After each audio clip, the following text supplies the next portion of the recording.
Good afternoon, ma'am, and good afternoon, everyone. My topic for today is basically divided into two, that is drug therapy and clinical management of COVID-19. So we have two criteria for this, that is, one is non-severe COVID, the other one is severe COVID, and then it is critical COVID.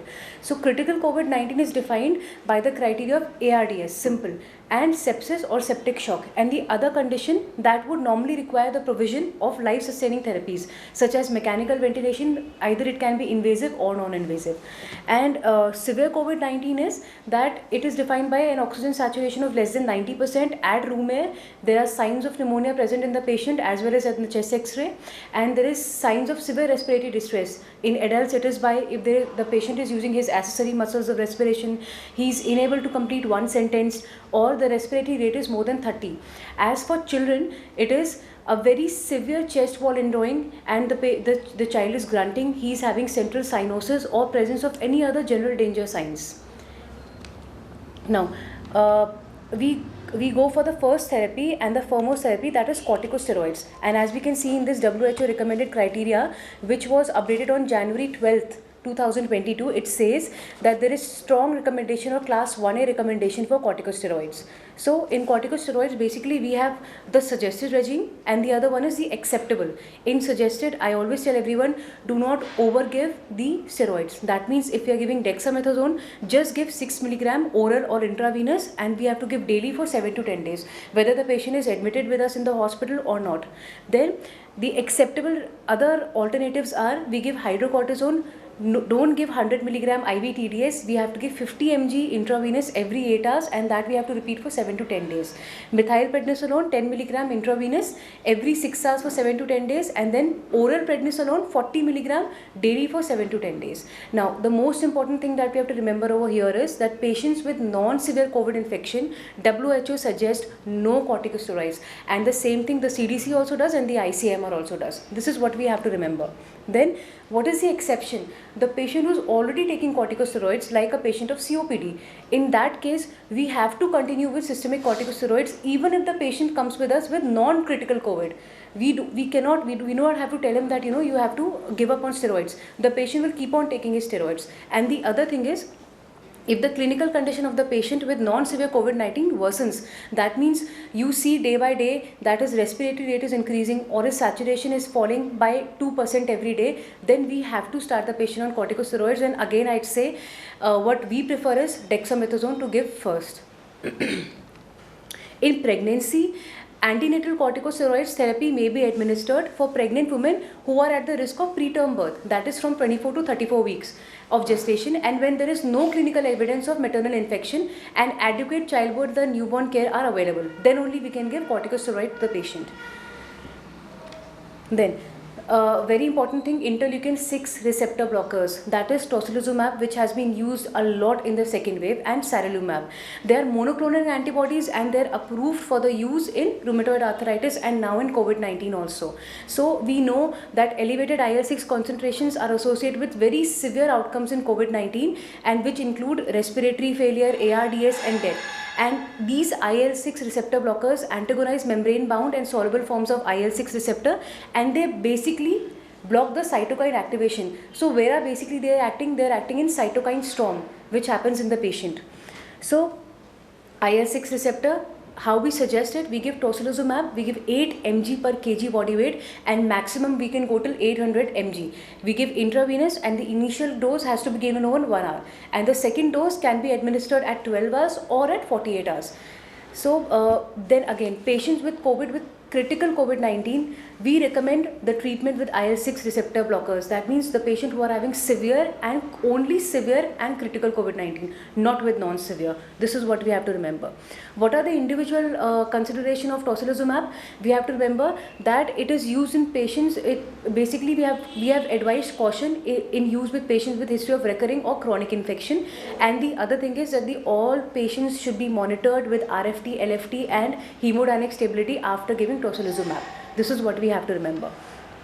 Now, then we come to JAK inhibitors, which are class of drugs which inhibit intracellular signaling in response to numerous interleukins, interferons, colony stimulating factors and hormones. So, as a consequence, they interfere with many cellular responses, and especially the most important one is the ACE that is your angiotensin converting enzyme 2 expression, and T cell function and differentiation. So in this category, the most important drug is baricitinib. We know this very well, and it is used again only for severe and critical COVID-19. That means it will not be used for non-severe. So evidence of improved survival and decreased length of hospital stay, coupled with no evidence of serious adverse events, drove a strong recommendation, that is class 1 recommendation for baricitinib. But none of the included trials enrolled children or pregnant women, so we don't know the safety of baricitinib in children or pregnant women. Then the other ones are your ruxolitinib and tofacitinib, but we have to remember baricitinib, it is available in India and the dose is 4 mg oral. We have to give daily for 14 days. Then baricitinib, what are the individual consideration that we have to take? The most important one is that baricitinib must be adjusted for patients with renal impairment, especially if the creatinine clearance is less than 60, and it has not been studied in patients with hepatic impairment. This is what we have to remember. The other side effects that we saw in randomized trials were that it was supposed it caused leukopenia, lymphopenia, thrombocytosis, anemia, and a lot of clotting abnormalities also. Then we come to monoclonal antibodies, that is casirivimab and indevimab. They are two fully human antibodies that bind to the SARS-CoV spike protein and have demonstrated antiviral activity in animal models. Now, as I say that they bind to SARS-CoV spike protein, that means they're acting on the old spike protein viruses, not for the new one, that is Omicron, because in Omicron the spike protein has been altered. Simple. So the monoclonal antibodies, how we give? The first thing is if the person have non-severe and if the person have critical. For non-severe, we're giving a dose of 1200 to 2400 mg of total dose. We give it intravenous or subcutaneous. And for your severe and critical disease, we are giving 2400 to 8000 mg total dose, intravenous, one off dose. So this is how we have to remember. And then again, the WHO criteria recommendation is patient with non-severe COVID. We suggest the treatment with these monoclonal antibodies for those at high risk of hospital administration. This is one thing that we have to remember. That means a patient, and who are the patient of high risk of hospital administration? Diabetic patient, patients whose age is more than 60 years, and the patient who are non-vaccinated. This is very important. For such patients, we basically say that monoclonal antibodies should be given. Then patients with severe COVID or critical COVID-19, we suggest the treatment if patient has seronegative status. That means, what does it mean? That the patient is COVID positive and he is in ICU and he has severe and critical COVID-19, but he has not still developed autoantibodies. If the patient has developed autoantibodies, that means that the patient is seropositive, and in that these monoclonal antibodies are contraindicated. This is what we have to remember. Then we come to sotrovimab. It is not available in India. It is also single human monoclonal antibodies. And what is important about sotrovimab is that I want to highlight is that their action against spike protein may render them less effective against emerging variants of virus, that is Omicron. So basically sotrovimab, they are not effective against Omicron virus. Now, non-severe, what is sotrovimab for? It is non-severe and those again at a very high risk of hospital admission. Then we come to the new recommendation. There is a group in WHO site, that is Guideline Development Group, known by GDG group. So they have made some new recommendation and they have made it in 12th January 2022. So what do they say? They say that a strong recommendation for the use of baricitinib as an alternative to interleukin-6 receptor blockers if they are not available, in combination with corticosteroids in patients with severe and critical COVID. The other thing is a conditional recommendation against the use of ruxolitinib and tofacitinib for patients with severe or critical COVID-19. The other thing is a conditional recommendation for sotrovimab, but sotrovimab is basically not available in India. Then preclinical evidence has emerged suggesting that this monoclonal antibody combination lacks neutralization against activity of Omicron. That I have already told you. And sotrovimab has been reported to retain activity against Omicron in pseudovirus assay, but with higher concentration. Maybe if we do some randomized trial, it may be effective against Omicron. Then the GDGO has previously made a strong recommendation for use of interleukin-6 receptor, but what we have to remember is that lot of physicians, they are combining interleukin 6 receptors with monoclonal antibodies or with JAK inhibitors. That is wrong. Combining them may unacceptably increase harms, including secondary bacterial infection and fungal infections. This is what we have to remember. Then we come to remdesivir. We have used this a lot in second wave, but now WHO says that patients with COVID-19 at any severity, we do not suggest remdesivir, and the same goes for the COVID patient with any severity. We do not use ivermectin, convalescent plasma, hCQS, lopinavir or ritonavir should not be given now. This is what WHO, CDC and ICMR say. Then, so this is a very beautiful guideline that WHO has given, that you can go in WHO site and find out, and this is a whole table and it is very easy to remember, and they are giving strong recommendation, that is class 1A recommendation for corticosteroid, IL-6 blockers and paracetamol. Then the role of vitamin C and zinc, again WHO and ICMR says that there is no role, and only if the patient has a low level of vitamin C, zinc and vitamin D, then we should supplement the patient during COVID with these. And it's very simple, 10 days of oral ascorbic acid, and we have to give a total dose of 8000 milligram. And for zinc, we have to give a total dose of 50 mg for 10 days again. But there is no physiological outcome in any randomized trial as such. Then we come to cholecalciferol. We have to give 60,000 international units twice weekly of cholecalciferol. But again, vitamin D deficiency in some of the patients of COVID, it was found that it has increase in thrombotic episodes, which are very frequently observed in COVID-19. But again, there are no randomized trials that have taken place. Now we come to a second topic, that is sepsis and septic shock. So, second, इसी में से second है. Continuation. खत्म करे दूसरा continuation. Yeah. So this is the second topic, that is ARDS, sepsis and septic shock, and these are the guidelines. It's a very beautiful flowchart, and this flowchart has everything in it. The patient comes to you, the patient is admitted in the ICU. The first thing that we see is we address the patient whether he has suspected infection or not.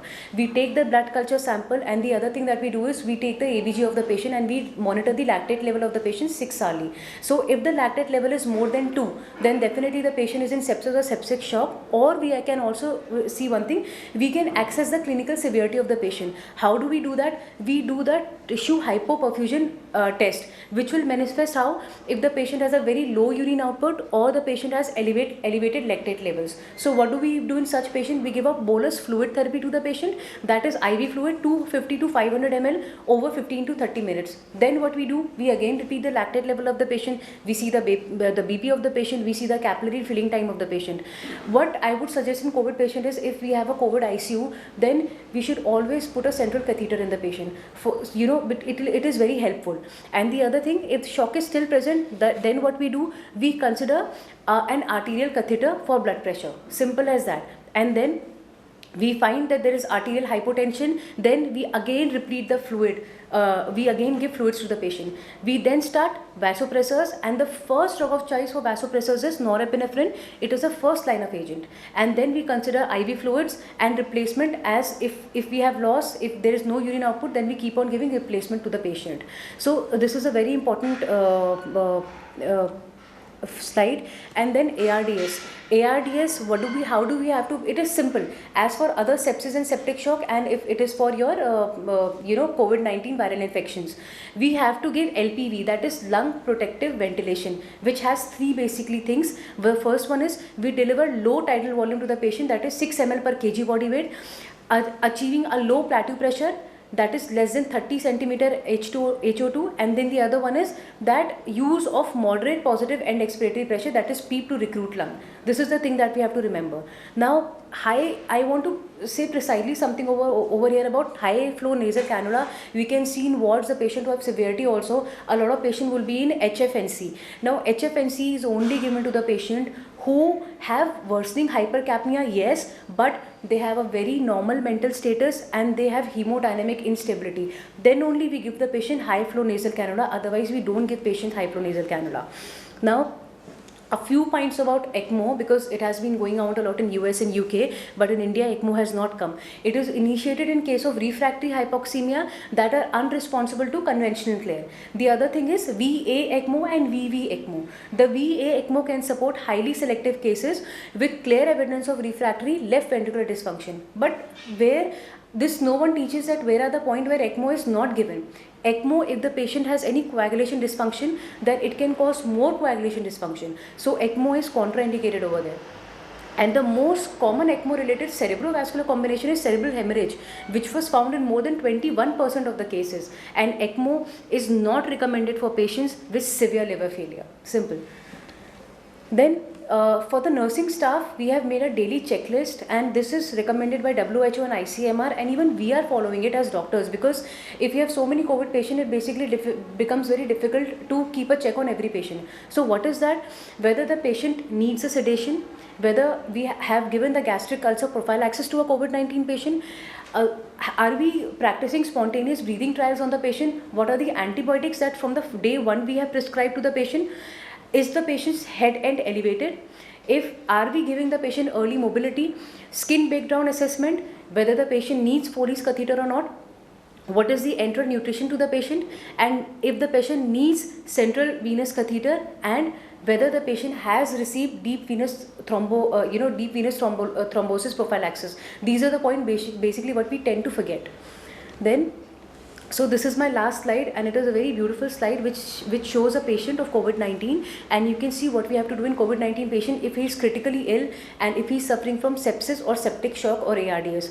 We have to administer broad spectrum antibiotics. We have to apply vasopressors if hypotensive during or after fluid resuscitation. We are basically first giving norepinephrine. Even if norepinephrine, the patient is having refractory shock, then we start the patient on vasopressors. And if the mean arterial pressure is more than 65 mmHg, then begin rapid administration of crystalloid solution at 250 to 500 ml and keep measuring the lactate level of the patient, and keep seeing that whether the lactate level of the patient is more than 2 millimole per liter, and obtain blood cultures before administering antibiotics. That will help you a lot.